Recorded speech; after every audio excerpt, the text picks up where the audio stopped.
Hello नमस्कार सभी को। आज की क्लास के अंदर अपने जो कल जो सवाल छोड़े थे जहाँ पे उसी से आगे स्टार्ट करते हैं। अपने माध्यमिक शिक्षा बोर्ड राजस्थान अजमेर की गणित विषय का कक्षा 10 का 16वीं प्रश्नावली है जो क्षेत्रफल और आयतन उसका अध्ययन कर रहे हैं, उसको अपने सीख रहे हैं, जिसके अंदर अपने पहला टॉपिक स्टार्ट किया है। उसकी पहला जो पॉइंट है 16.1 घनघनाभ का पृष्ठीय क्षेत्रफल, संपूर्ण पृष्ठीय क्षेत्रफल और आयतन, उसके बारे में अध्ययन कर रहे हैं। जो पहली अपनी क्लास हुई थी उसके अंदर अपने 7 सवाल पूरे कर चुके थे, सीख चुके थे, जिसके अंदर कुछ का उदाहरण और कुछ का सवाल थे। और आज की जो इस क्लास के अंदर 16.1 के जितने भी सवाल बाकी बचे हुए हैं वो अपने सारे इसके अंदर कवर करते हैं। तो जिन्होंने पहले वो पहली क्लास नहीं देखी, पहले उस क्लास को अच्छे से देखें।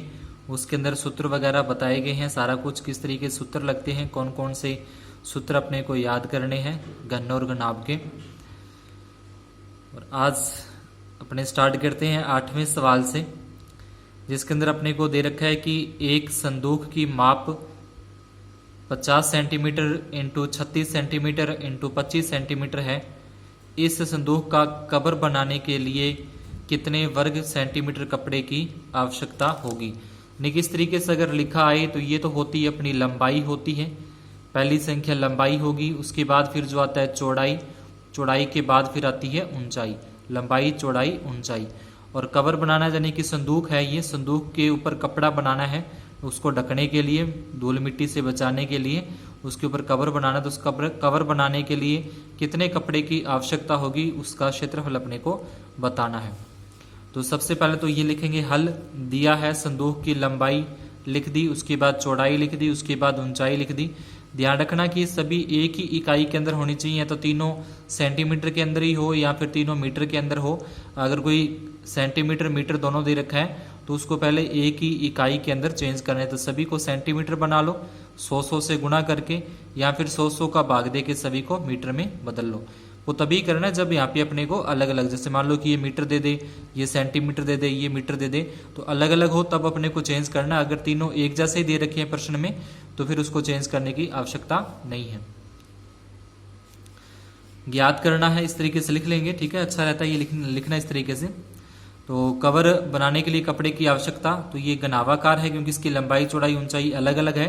तो जिसकी लंबाई चौड़ाई ऊंचाई तीनों बीमाएं अलग अलग हो वो घनाभ होता है, जिसकी सभी भुजाएं समान हो वो घन होता है। तो इसलिए घनाभ का संपूर्ण पृष्ठीय क्षेत्रफल, ये सूत्र मैंने कल भी आपको बताया था, याद हो गया होगा। तो ये सूत्र इस तरीके से लगा देंगे। अब इसमें सिर्फ मान रखने हैं, लंबाई अपनी 50, ये गुणा का निशान है, गुणा आ गया।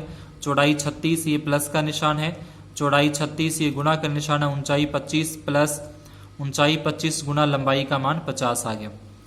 अब 50 और 36 का गुणा करेंगे 1800, 36 और 25 को आपस में गुणा कर देंगे 900, 25 और 50 को गुणा कर देंगे 1250। उसके बाद बीच में प्लस के निशान रह जाएंगे, तो इनको सभी को जोड़ देंगे 3950 आ जाएगा इन तीनों को जोड़ने पर। और ये बाहर वाले 2 से इसको गुणा कर दी जाए, 2 की इसके साथ गुणा करेंगे तो 7900 वर्ग सेंटीमीटर, 7900 वर्ग सेंटीमीटर कपड़े की जो आवश्यकता होगी। अतः संदूक का कवर बनाने के लिए 7900 7900 वर्ग सेंटीमीटर कपड़े की आवश्यकता होगी। अगर इसको मीटर में पूछे तो 1000 का भाग दे देंगे, 10,000 का, तो फिर वो मीटर के अंदर आ जाएगा। उसके बाद अगला 9वां सवाल है, एक घन का प्रत्येक पृष्ठ 100 वर्ग सेंटीमीटर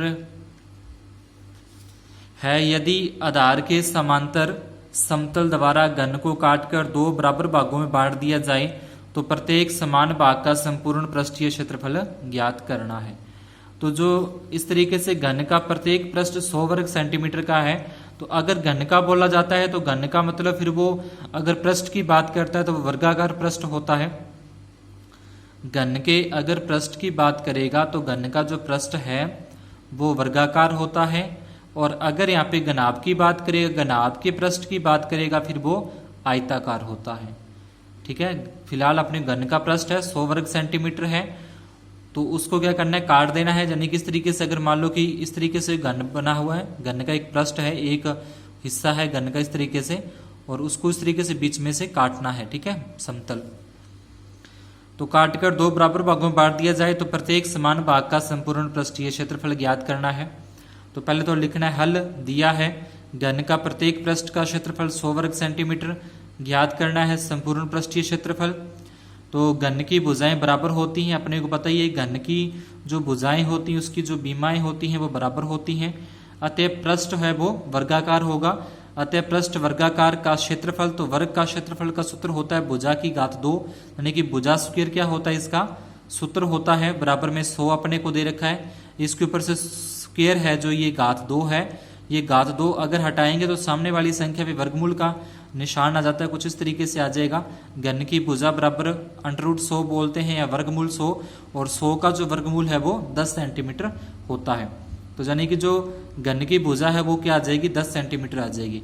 तो कुछ इस तरीके से मान सकते हैं अपने जो पृष्ठ है घन का, इसकी 10-10 सेंटीमीटर है सभी भुजाएं, ये बिल्कुल बीच में से ऐसे काट दिया समतल। तो इसकी लंबाई तो क्या रहेगी, लंबाई तो इसकी 10 ही रहेगी, लेकिन जो ये ऊंचाई है ये ऊंचाई के 10 थी, बीच में से ये काट दिया गया तो 5 ही रहेगी इसकी ऊंचाई, ठीक है, 5 और 5। और ये जो आकृति बनेगी, ये इतनी जो आकृति बनेगी, ये जो आकृति है ये होगी घनाभाकार। तो अपने को घनाभ का संपूर्ण पृष्ठीय क्षेत्रफल ज्ञात करना है। घनाभ की लंबाई आ जाएगी 10, जो ऊंचाई है वो आ जाएगी 5, और जो ये चौड़ाई होगी, चौड़ाई भी इसकी 10 ही होगी। तो लंबाई, घनाभ की लंबाई बराबर 10 सेंटीमीटर, चौड़ाई बराबर 10 सेंटीमीटर, ऊंचाई बराबर 5 सेंटीमीटर, और ये अपने लेके आगे घनाभ का पृष्ठीय संपूर्ण पृष्ठीय क्षेत्रफल ज्ञात करना है। कुछ इस तरीके से लिख लेंगे अपने, आधार के समांतर काटने पर बने घनाभ की लंबाई, ठीक है, लंबाई है, चौड़ाई है, ऊंचाई ये लिख ली। उसके बाद फिर आगे ये घनाभ का संपूर्ण पृष्ठीय क्षेत्रफल ज्ञात करना है। ये आप खुद कर सकते हो, पीछे जैसे अभी अपने सूत्र लगाया घनाभ के संपूर्ण पृष्ठीय का, 2 गुना लंबाई गुना चौड़ाई प्लस चौड़ाई गुना ऊंचाई प्लस ऊंचाई गुना लंबाई। तो उसमें ये वाले लंबाई चौड़ाई ऊंचाई रख के उसको हल करके उत्तर आपका आ जाएगा। उसके बाद अपने आगे है बगैर ढक्कन का बक्सा, 3 सेंटीमीटर मोटी लकड़ी का बना हुआ है।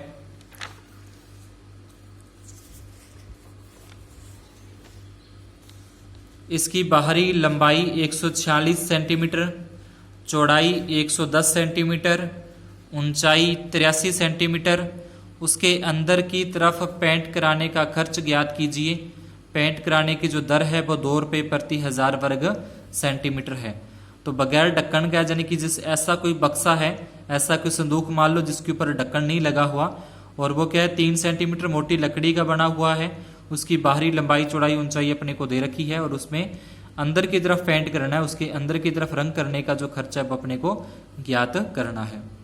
तो पहले जो अपने को दे रखा है प्रश्न में वो लिखेंगे यहाँ पे, बक्से की बाहरी लंबाई दे रखी 146, चौड़ाई 116, ऊंचाई 83, और अब आंतरिक लंबाई चौड़ाई, क्योंकि अपने को अंदर की लंबाई चौड़ाई की आवश्यकता है, क्योंकि जो अपने को क्षेत्रफल ज्ञात करना है वो अंदर की ओर है उसका करना है, और ये जो दे रखा है ये बाहर की दे रखा है। तो बाहर वाली जो लंबाई चौड़ाई ऊंचाई उसकी अपने को आवश्यकता नहीं है, जरूरत नहीं है, अपने को तो चाहिए उसके अंदर की साइड की। तो आप इसको समझने की कोशिश करें कि इस तरीके से कोई बक्सा बना हुआ है, और ये क्या है, ये 3 सेंटीमीटर मोटी लकड़ी का बना है, ये 3 सेंटीमीटर मोटी लकड़ी है, ठीक है। जो अपने लकड़ी का काम करते हैं, लकड़ी के बक्से वगैरह बनाते हैं, वो देखा होगा अपने, जो प्लाई होती है वो 3 सेंटीमीटर मोटी इस तरीके से बनी हुई है। अब इसकी जो बाहर वाली यहाँ से लेके और यहाँ तक जो बाहरी लंबाई है वो लंबाई अपने को दे रही है 146, पर अपने को तो काम की है वो है अंदर की ये वाली, क्योंकि अंदर की तरफ पेंट करना तो अपने को तो काम की ये चाहिए। तो ये वाली जो इतनी है 3 सेंटीमीटर ये घट जाएगी, 3 सेंटीमीटर इधर से ये घट जाएगी, दोनों साइडों से 3 सेंटीमीटर ये घटेगी, 3 सेंटीमीटर ये घटेगी, तो 146 में से टोटल 6 सेंटीमीटर घट जाएगी, तो बचेगा 140। इसी प्रकार चौड़ाई में से भी घटेगी 6 सेंटीमीटर 110। अब ऊंचाई में से सिर्फ 3 ही घटेगी, क्योंकि इसके ऊपर ढक्कन नहीं लगा हुआ। अगर इसके ऊपर ढक्कन भी लगा होता, यहाँ पे इसके ऊपर ढक्कन यहाँ पे होता इस तरीके से, तो फिर ये 3 ये नीचे वाला और ये 3 ऊपर वाला 6 माइनस होता, पर ढक्कन इसमें नहीं लगा इसलिए सिर्फ 3 ही माइनस करेंगे। तो इसकी जो ऊंचाई है वो 83 - 3 करके 80 सेंटीमीटर आ जाएगा। तो अपने को इनकी जरूरत है। अब ये लंबाई रखनी है, ये चौड़ाई रखनी है और ये ऊंचाई रखनी है, जो उसका क्षेत्रफल अपने ज्ञात करते हैं। ज्ञात करना है बगैर ढक्कन के बक्से पर पेंट करवाने का खर्च। तो बगैर ढक्कन के बक्से का आंतरिक संपूर्ण पृष्ठीय क्षेत्रफल। अब इसकी लंबाई चौड़ाई ऊंचाई अलग अलग है, लंबाई अलग है, चौड़ाई अलग है, ऊंचाई अलग है। तो इसका मतलब ये क्या होगा, ये घनाभ का हो गया। तो ये घनाभ का संपूर्ण पृष्ठीय क्षेत्रफल का सूत्र लगा दिया, माइनस लंबाई गुणा चौड़ाई। इसलिए कर रहे हैं क्योंकि इसके ऊपर ढक्कन नहीं लगा हुआ। अगर ढक्कन लगा होता फिर तो ये पूरा का पूरा इतना ही सूत्र लगता, यहाँ तक ही लगता फिर तो पूरा। अब इसके ऊपर ढक्कन नहीं लगा, ढक्कन नहीं लगा हुआ इसलिए वो माइनस करना पड़ेगा। 20 पे ढक्कन नहीं लगा तो इसलिए ये माइनस कर दिया लंबाई गुणा चौड़ाई। अब इसमें मान रख देने हैं, लंबाई की जगह अपने 140 रखना है, चौड़ाई 110 रखने, जो यहाँ पे अपने देखे वही मान रखने हैं, देख देख के रख देना सारे। लंबाई चौड़ाई फिर प्लस चौड़ाई गुणा ऊंचाई फिर प्लस ऊंचाई गुणा लंबाई माइनस ये लंबाई और चौड़ाई, ये लंबाई और चौड़ाई रख दी जाएगी। उसके बाद इनका गुणा करना होता है, पहले इन दोनों का गुणा करेंगे, इन दोनों को गुणा करेंगे, इन दोनों को गुणा करेंगे। तो गुणा करने पर ये संख्या अपने पास आ जाएंगी। इन दोनों को गुणा की 154 यहाँ पे आ गया। फिर इन तीनों को प्लस कर देंगे, तीनों को जोड़ देंगे तो 35,400 माइनस 15,400, ठीक है। और ये 2 से गुणा करनी है, इसको 2 से गुणा करेंगे तो 70,800 आ जाएगा, इसको 2 से गुणा करने पर। और इसमें से घटाना है 15,400, तो 15,400 घटाएंगे तो ये आ जाएगा 55,400। यानी कि इसमें से ही घटा दिया, 17,800 में से 15,400 माइनस करेंगे तो 55,400 अपना आ जाएगा। सर जो लकड़ी वाला बक्सा है, इस बक्से का संपूर्ण पृष्ठीय क्षेत्रफल इतना आ जाएगा। अब इस पे क्या करना है, इतने क्षेत्रफल पे रंग करना है, इस क्षेत्रफल पर पेंट करना है। और पेंट करने की दर जो अपने को वो दे रखी है इसने, 2 रुपये प्रति 1000 वर्ग सेंटीमीटर। तो ये जो उत्तर आया है इसको 2 से गुणा करके, इसको 2 से गुणा करके 1000 का भाग दे देंगे तो अपना खर्चा आ जाएगा। तो इस तरीके से ये पेंट करने का खर्च आ गया, ठीक है। ये अपना क्षेत्रफल आया था, गुणा 2 कर दिया, बटे में 1000, और 2 जीरो में से 2 जीरो कट जाएंगी। 554 को अपने 2 से गुणा करें तो 1108 आएगा, बटे में 10 था, 10 से भाग देंगे। 10 का भाग देने का मतलब एक संख्या छोड़ के पॉइंट लगाना होता है। अगर 1 जीरो तो पीछे से एक संख्या छोड़ के पॉइंट लगा देंगे तो ये उत्तर आ जाएगा 110.80 रुपये, यानी कि 110.80 रुपये अपना क्या आ जाएगा, इसका खर्चा आ जाएगा। उसके बाद है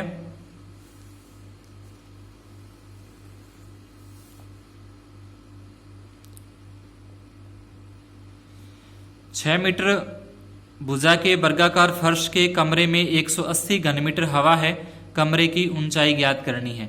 तो एक फर्श है कमरे का, जिस कमरे का फर्श है वह फर्श का आकार वर्गाकार है।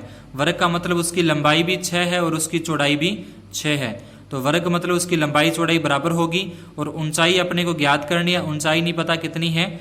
और उसके अंदर जो हवा का आयतन है वो अपने को दे रखा है 180 घन मीटर।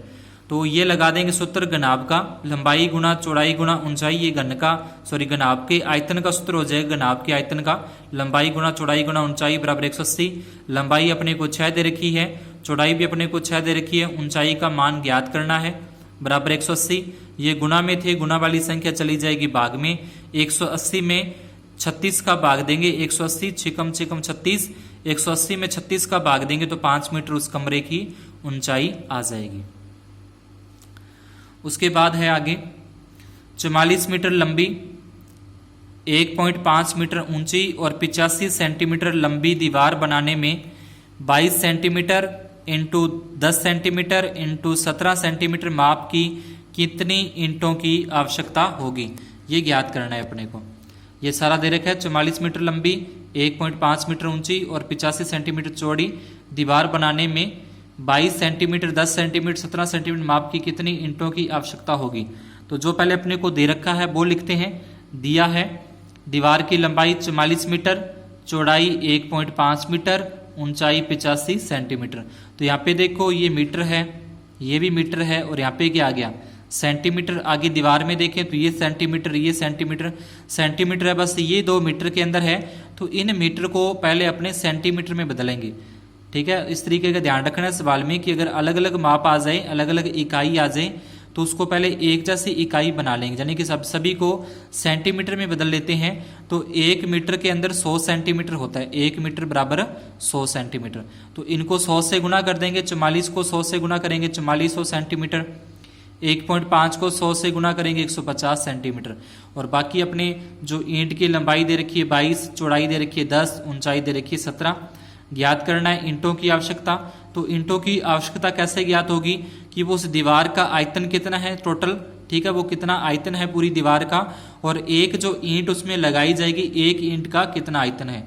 तो सारी दीवार का कितना आयतन है, उसमें एक ईंट का कितना आयतन, यानी कि एक ईंट कितनी जगह लेती है, तो वो ज्ञात करके अपने भाग दे देंगे, तो इसका ईंटों की आवश्यकता की संख्या आ जाएगी। तो दीवार क्या है, ये घनाभाकार है, लंबाई चौड़ाई ऊंचाई अलग अलग है, तो घनाभाकार हो जाएगी। घनाभ का आयतन होता है लंबाई गुना चौड़ाई गुना ऊंचाई, और ईंट भी घनाभ के आकार की है, तो इसका भी आयतन हो जाएगा लंबाई गुना चौड़ाई गुना ऊंचाई। तो अगले पेज पे अपने करते हैं ये ईंटों की आवश्यकता ज्ञात करने के लिए सूत्र लगा दिया, लंबाई गुना चौड़ाई गुना ऊंचाई। ये ईंट का हो गया, ये लंबाई चौड़ाई ऊंचाई अपनी दीवार की रखी, ये लंबाई चौड़ाई ऊंचाई ईंट की आ गई। उसके बाद यहाँ से 22 का भाग दें, 22 से कम 22, 22 दूना 44, यानी कि 200 तक आ जाएगा। 22 दूना 44, 200 आ गया। ये 0 से 0 कट गई, 15 आ गया ये, और 17 5 85 होते हैं, 17 एकम 17, 17 5 85, तो ये 5 तक कट गया। अब 200 का 15 का 5 का 15 5 75, 75 दूना 150, यानी कि 15,000 ईंटें उसके अंदर दीवार के अंदर लगेगी। वीडियो अच्छी लग रही हो, क्लास समझ में आ रही हो, तो इतना सा निवेदन है मेरा आपसे कि वीडियो को लाइक जरूर कर दिया करें, चैनल को सब्सक्राइब भी जरूर करें जिन्होंने अभी तक नहीं किया, और आगे इसको ज़्यादा से ज़्यादा शेयर करें, जितना भी हो सके आपसे ज़्यादा से ज़्यादा सब्सक्राइब करवाने की हेल्प करें अपने।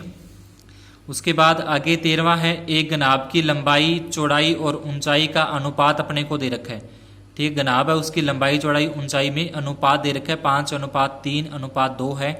यदि घनाभ का संपूर्ण पृष्ठीय क्षेत्रफल 558 सेंटीमीटर स्क्वायर है, तो उसकी कोरों की माप ज्ञात कीजिए। कोरों का मतलब उसकी लंबाई चौड़ाई ऊंचाई अपने को ज्ञात करनी है। ये अनुपात में दे रखी है, अनुपात में से अपने को वास्तव में जो उनकी लंबाई चौड़ाई या ऊंचाई वो ज्ञात करेंगे।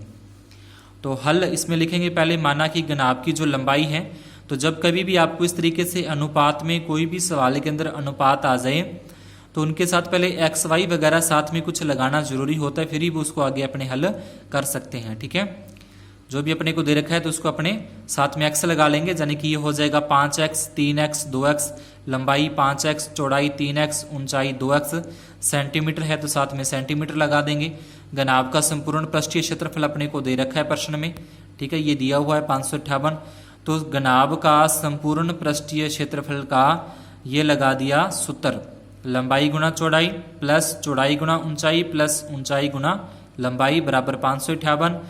2 का ये 2 लिखा, लंबाई चौड़ाई ऊंचाई, लंबाई चौड़ाई ऊंचाई ये रखेंगे यहाँ पे, लंबाई 5x गुना चौड़ाई 3x, ये प्लस का निशान प्लस का, चौड़ाई 3x गुना ऊंचाई 2x, ये प्लस का निशान, ऊंचाई 2x लंबाई 5x, ठीक है, बराबर में 558 अपने को दिया हुआ है वो रख दिया। अब इनकी करनी है गुना, 5 3 15, x को x से गुना करेंगे x स्क्वायर होता है, x को x से गुना करने पर x स्क्वायर, 5 3 15, 3 दूनी 6 x स्क्वायर, 2 5 10 x स्क्वायर बराबर 558। उसके बाद इन सभी को जोड़ें, 15 और 6 होते हैं 21, 10 31, 31 को 2 से गुना कर दें, 31 हो गया, तीनों को जोड़ने पर 2 से गुना करें, 31 दूना 62 एक्स स्क्वायर बराबर 558। ये एक्स स्क्वायर का मान ज्ञात करना है, तो 62 जो गुना में थे वो आ जाएंगे भाग में, 62 का भाग देंगे 558 में तो 9 तक चला जाएगा, ठीक है, 558 में 62 का भाग देंगे तो 9 तक जाएगा। एक्स के ऊपर से स्क्वायर हटाते हैं, तो किसी भी संख्या से स्क्वायर हटाएं चर राशि से, तो वो सामने वाली संख्या पे वर्गमूल का निशान आ जाता है, रूट का निशान आ जाता है, और 9 का जो वर्गमूल है वो होता है 3 होता है, ठीक है। वर्गमूल वैसे प्लस माइनस में दोनों में आता है, लेकिन जो इसकी लंबाई चौड़ाई वगैरह होती है वो हमेशा प्लस में ही होती है, माइनस में कभी भी किसी भुजा की माप नहीं होती। तो अब अपने को इनकी कोरों की माप यानी कि लंबाई चौड़ाई ऊंचाई बतानी है। तो लंबाई तो अपनी कितनी थी, 5x थी, तो 5 गुना x की जगह पे, अब ये सॉरी x की जगह पे यहाँ पे रखने 3 3 रखने थे, ये यहाँ पे गलती होगी भी, 3 3 रखने हैं, ठीक है। क्योंकि जो x का मान आया वो 3, मैंने यहाँ सीधा 9 ही रख दिया था। x का मान जो अपना आया ये 3 आया है, तो इस x की जगह पे क्या रखा जाएगा, 3 3 रखा जाएगा। 5 x की जगह पे 3, 5 3 15, 3 3 9, 3 दूनी 6, तो ये आ जाएगा 5 3 15 आएगा यहाँ पे, ठीक है। थोड़ा सा भी सही कर लेना, 5 3 15, ये हो जाएगा अपना 3 3 9, ठीक है, यहाँ पे 9 है, ध्यान रखना, 3 3 9, और ये 3 दूनी हो जाएगा 6, ये आ जाएगा 15 सेंटीमीटर, 9 सेंटीमीटर और 6 सेंटीमीटर, ठीक है। यहाँ पे 3 3 रखने, x का मान 3 आया था तो इसलिए 3 3 रखना है, और 3 का इन सभी साथ गुना हो जाएगा, 5 3 15, 3 3 9, 3 दूनी 6। तो इस तरीके से ये जो गनाब था उस गनाब की बीमाओं की या कोरों की माप आ जाएगी।